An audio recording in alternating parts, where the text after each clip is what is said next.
Hi friends, இந்த கருணா சீரியலில் ஒரு அட்டகாசமான ரிவ்யூ பற்றி தான் இந்த வீடியோவில் பார்க்க போகிறோம். அதுக்கு முன்னாடி நம்ம சேனலை சப்ஸ்கிரைப் பண்ணாதவங்க கீழே இருக்கிற சப்ஸ்கிரைப் பண்ண கிளிக் பண்ணிவிட்டு பக்கத்தில் இருக்கிற பெல் ஐக்கனையும் கிளிக் பண்ணிவிடுங்க. இங்கே பார்த்தோன்னா நம்ம தீபாவளி பணம் வாங்குறதுக்காக அந்த ரிசார்ட்டுக்கு போயிடுறாங்க.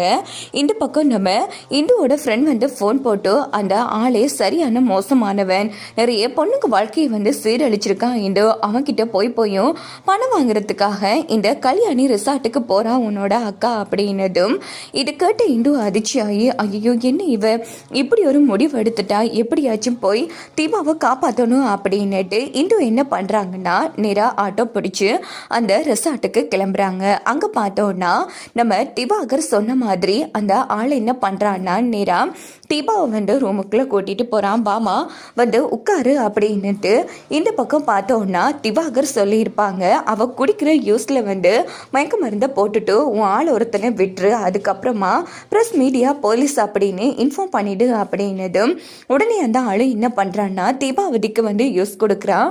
உடனே தீபாவும் அதெல்லாம் இருக்கட்டும் சார், வேணாம், நீங்க பணத்தை கொடுத்தீங்கன்னா நான் வாங்கிட்டு போயிடுவேன் அப்படின்னு போது, என்னம்மா இவ்வளோ பெரிய பணத்தொகையை வாங்க வந்திருக்க, எதுவும் குடிக்காம போனா தப்பா போயிடாதா, யூஸ் தானிமா குடி நல்லா இருக்கும் அப்படின்னதும் தீபாவும் சரின்னு சொல்லிட்டு யூஸை குடிச்சு முடிச்சிடுறாங்க. இந்த பக்கம் பார்த்தோம்னா அந்த ஆள் கொஞ்ச நேரம் வெயிட் பண்ணி பார்க்குறான். பார்த்தா தீபா மயங்கிடுறாங்க.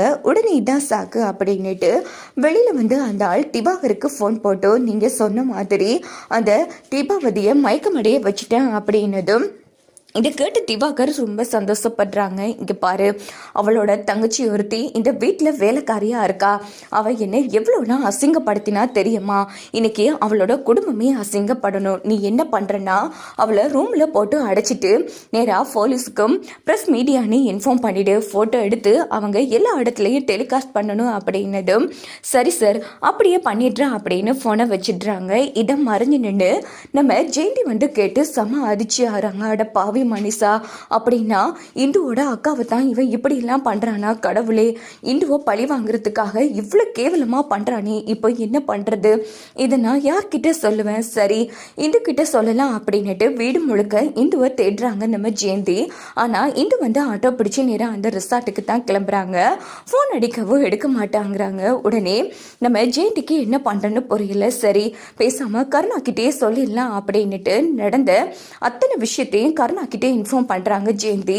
அண்ணி என்ன நீ சொல்றீங்க, ஆமாப்பா, அந்த திவாகர் பண்ற வேலையை பார்த்தால் எனக்கு பைத்தியம் பிடிக்குது, பாவம் இந்துவோ பழி வாங்குறதுக்காக அவளோட அக்காவை இப்படி பாடா படுத்துறான் அப்படின்னதும் இப்போ நான் என்ன நீ பண்ணணும், போய் எப்படியாச்சும் காப்பாத்து கருணா, இங்க பாரு பாவம்டா அந்த பொண்ணு அப்படின்னும் போதும் சரி அண்ணி நான் பார்த்துக்கிறேன் அப்படின்னுட்டு பைக்கில் கிளம்பி போறாங்க கருணா. அப்போ இந்துவோட அப்பா சொல்லியிருப்பாரு, என் 2 பொண்ணுங்களையும் நீங்க பார்த்துப்பீங்கிற நம்பிக்கை எனக்கு இருக்கு மாப்பிள்ள அப்படின்னு சொல்லி அது எல்லாத்தையும் யோசிச்சு பார்த்துட்டே கருணா ரொம்ப வேகமாகவும் கோபமாகவும் நேரம் ரிசார்ட்டுக்கு கிளம்புறாங்க. அங்க பார்த்தோன்னா இந்த ஆள் என்ன பண்றான்னா திவாகர் சொன்ன மாதிரி ஒருத்தனை திபா ரூம்ல போய் இருக்க சொல்றான். இந்த பக்கம் நேரா போலீஸ்க்கும் பிரஸுக்கும் இன்ஃபார்ம் பண்றான், இப்படி இந்த ரிசார்ட்ல தப்பான விஷயம் நடக்குது அப்படின்னு. உடனே போலீஸ் மீடியாக்காரங்க எல்லாரும் கிளம்பி அந்த ரிசார்ட்டுக்கு வராங்க.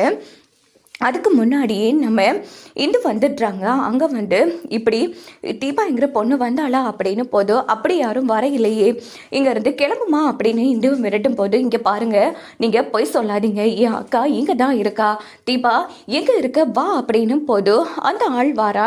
ஏமா யார் மணி அப்படின்னு போதும், இங்கே பாருங்க என் அக்கா உங்ககிட்ட தான் பணம் வாங்குறதா வந்திருக்கா, அவளை ஒழுங்கா வெளியில் விடுங்க அப்படின்னு போதும், நீ சொல்கிற மாதிரி அப்படி யாரும் வரல, ஒழுங்கா இங்கேருந்து கிளம்பு அப்படின்னு போது, இங்க பாருங்க ரொம்ப தப்பா இருக்கு சார், நீங்க போய் சொல்ல வேணாம், அவ எங்க தான் கிளம்பி வந்தா, ஒழுங்கு மரியாதையா அக்கா எங்க இருக்கான்னு சொல்ல போறீங்களா இல்லையா அப்படின்னு போது, என்னம்மா ரொம்ப ஓவரா பேசிட்டு இருக்க, நீயா கிளம்புறியா இல்ல கழுத்தை பிடிச்சி வெளியில தள்ளவா அப்படின்னும் போது உடனே அதுல ஒருத்தன் இந்து மேல கை வைக்கலான்னு வரான். கரெக்டா அந்த இடத்துக்கு நம்ம கருணா அந்த ஆளா அடின்னு அடிச்சு தம்சம் பண்ணிடுறாங்க. என்னடா யார் முன்னாடி யார் மேல கை வைக்கிறீங்க, தொலைச்சிடுவேன் தொலைச்சி, ஒழுங்கு மரியாதையா தீபா எங்கன்னு சொல்றியா இல்லை இங்கேயும் ஒன்று லாடம் கட்டிடவா அப்படின்னு போது, சார் சார் ஒன்றும் பண்ணிடாதீங்க சார், மேலே இருக்கிற ரூமில் தான் இருக்காங்க அப்படின்னது.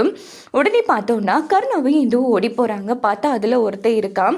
கதவு திறந்து உள்ளே போனதும் அவன் அங்கேருந்து கருணாவை தள்ளி விட்டுட்டு எஸ்கேப் ஆனதும் இந்த பக்கம் தீபா மயங்கி கிடக்கிறத நம்ம இந்து பார்த்துட்றாங்க. உடனே தண்ணியெல்லாம் வந்து தெளிச்சு விடுறாங்க நம்ம இந்து. மறுபடியும் ஒரு வழியாக வந்து தீபா கண்ணை முழிச்சிடுறாங்க. நான் என்னாச்சு, எனக்கு என்னாச்சு அப்படின்னும் போது இந்து வந்து தீபா கண்ணத்திலே வந்து பொழிச்சுன்னு அடிக்கிறாங்க. சி, உனக்கு அறிவே இல்லையாக்கா, ஏக்கா இப்படி அவசரப்படுற, நீ கொஞ்சம் கூட யோசிக்கவே மாட்டியா தீபா அப்படின்னு சொல்லி தீபாவை வெளுத்து எடுக்கிறாங்க. ஏய், எதுக்கு அடி இப்போ அடிச்சே, இங்கே பாரு, இன்னும் கொஞ்சம் நேரம் தாமதிச்சாலும் இந்நேரம் உன் மானமே போயிருக்கும் தெரியுமா அப்படின்னு போது என்ன சொல்ற, அந்த ஆள் நீ குடிக்கிற யூஸ்ல மயக்க மருந்த கலந்து உன்னை தப்பா நடத்த பார்த்துருக்கான் அப்படின்னதும் இதை கேட்டு தீபா வந்து செம அதிர்ச்சி ஆறாங்க. என்ன இந்த சொல்ற, நீ போய் தானே சொல்ற, இங்க பாருங்க, அவன் இப்ப கூட பிரஸ் மீடியா போலீஸ்க்கு நீ இன்ஃபார்ம் பண்ணிட்டான், இன்னும் கொஞ்ச நேரத்தால வந்து உங்களை ஒரு உலகமே பார்த்துருக்குங்க அப்படின்னதும் ஐயோ இந்து இப்ப நான் என்னடி பண்றது, ஆமா கடைசி நொடியில் வந்து என்ன பண்ணுறதுன்னு கேளு, இங்கே பாரு, போலீஸ் மீடியாக்காரங்க வாரத்துக்குள்ளே இங்கேருந்து கிளம்பலாம் பா அப்படின்னுட்டு இந்துவும் கருணாவும் நேராக தீபாவை பின்வாசல் வழியாக கூட்டிகிட்டு போயிடுறாங்க. இந்த பக்கம் போலீஸ் பிரஸ் மீடியாக்காரங்க வந்ததும் நேராக அந்த ஆள்கிட்ட வந்து இங்கே ஏதோ தப்பானது நடக்குதுன்னு சொன்னாங்க. எந்த ரூம் அப்படின்னது, சரி யாரோ தப்பான தகவல் கொடுத்துருக்காங்க, அப்படி ஒன்றும் இல்லை அப்படின்னு அந்த ஆள் சொன்னதும் உடனே ரிசார்ட்டை வந்து சர்ச் பண்ணுறாங்க போலீஸ்காரங்க. ஆனால் எந்த ஒரு விஷயமும் இல்லை. உடனே அவங்களும் அங்கேருந்து கிளம்பிடுறாங்க. இந்த பக்கம் திவாகர் வந்து இந்நேரம் அந்த தீபா மானமே கப்பலில் பறக்க போகுது அப்படின்னு ஹாப்பி ஆகிட்டு உடனே இந்து வந்து கூப்பிடுறாங்க திவாகர். ஆனால் வீட்டில் தான் வந்து இந்து கிடையாது.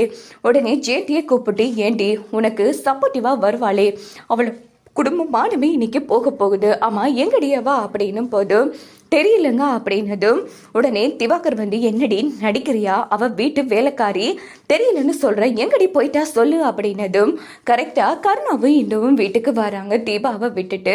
அங்கே பார்த்தோம்னா என்னடி வீட்டில் கிடக்கிற வேலைகள் எல்லாம் விட்டுட்டு உன் புருஷன் கூட சேர்ந்து எங்கடி ஊர் சுற்றிட்டு வர அப்படின்னதும் உடனே அந்த இடத்துல இந்து வந்து தலை குனிச்சு நிற்கிறாங்க. என்ன உங்ககிட்ட தான் கேட்குற சொல்லு அப்படின்னதும் போதும்னு நிறுத்துறியா அப்படின்னு கருணா வந்து சத்தம் போடுறாங்க. அப்போ கிருப்பா எல்லாருமே வந்துடுறாங்க. என்னடா பொண்டாட்டிய கேள்வி கேட்டதும் உனக்கு பத்திட்டு வர்றது போல இருக்கே அப்படின்னதும் இங்கே பாரு, என்ன பண்ணுறது, அண்ணனா போயிட்டேன், இந்த இடத்துல வேற எவனாச்சும் இருந்திருக்க, அவனை இன்னைக்கு தாறுமாறா வெட்டி கூறு போட்டிருப்பான் அப்படின்னதும் யார்கிட்ட என்னடா பேசுற அப்படின்னுட்டு கிருப்பா வந்து அடிக்க கையோங்கிறாங்க. உடனே கருணா முதல் தடவையா கிருப்பாவோட கையை பிடிச்சு தடுத்து நிறுத்துறாங்க. அண்ட் முதல்ல நடந்தது என்னன்னு தெரிஞ்சுட்டு என்ன அடிக்கவா அப்படின்னதும் எவ்வளோ தைரியம் இருந்தா அண்ணன் கையை வந்து பிடிப்ப, எல்லாம் உன் பொண்டாட்டி சொல்லி கொடுத்தது தானே அப்படின்னு திவாகர் சத்தம் போட்டதும் அண்ணன் இவர் என்ன பண்ணியிருக்காரு தெரியுமா, இந்துவை பழி வாங்குறன்னு பேரில் தீபாவை